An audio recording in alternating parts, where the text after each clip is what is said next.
Okay, Patricia, here's what we have now. You've got your design, I read your writing, and there's a couple of things I want to talk about in terms of general, general um, do's and don'ts with logo design. And that is, I don't think I would use these kind of watercolor brushes. The reason being is because they're laying down pixels and they're actually, the way that they're set up, um, the ink coverage is so small in some areas and just so slight in other areas that I'm concerned that you won't have good reproduction of this. Depending on who prints it, you're probably going to get so many different kinds of variations. I don't think it's ever going to come out the same way twice. So for that reason, I recommend staying away from Photoshop brushes in logo development. I also think there's a couple of things that are working against you in terms of branding, and I want you to think about this, okay? Now, and here's the scenario, all right? I'm at my studio. I've just interviewed 7 or 8 student designers for an internship at my studio here, okay? And I'm talking with some of my designers, and we're saying, yeah, well, I liked so and so's work, and that designer Mark, with the whatever, yeah, that, and then that one designer, and they're gonna go, that one designer, the one that had the circle logo with the kind of had the brush mark, they're not going to remember. And that is the problem I see right here. P.F. Kimmerly is not the easiest thing in the world to remember. As a matter of fact, Patricia Kimmerly is going to be a lot easier to remember. Or, if you want to call yourself Patricia F. Kimmerly or Patricia Kimmerly, but P.F. Kimmerly it's so objective. There's no information here whatsoever. It could possibly be PFK Emmerly. It could be PF Kim Merle. Do you see what I'm saying? There's so many different ways that this could be construed.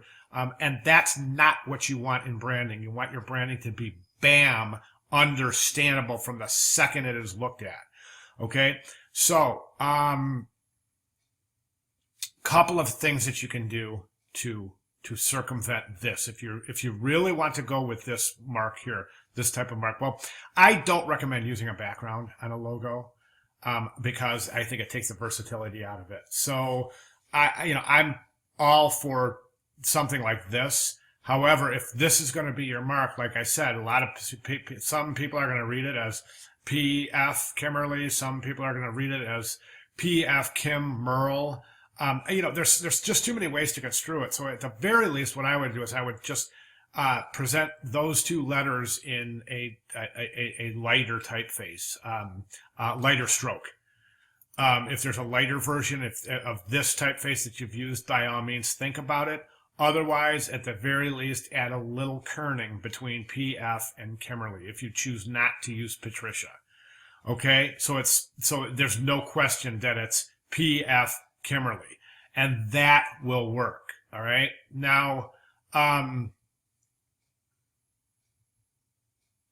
again, I'm not seeing a whole lot of creativity here in your logos. I think PFK is good, or it can be good. I think any of these can be good, but right now I just think this is so objective. It's not telling us anything. Are you a designer? What is P.F. Kimmerly? What is it? Do you see what I'm saying? Is it P.F. Kimmerly design? Is it P.F. Kimmerly? Do you see what I'm saying? So you might want to add the word design or something, graphic design, to your P.F. Kimmerly.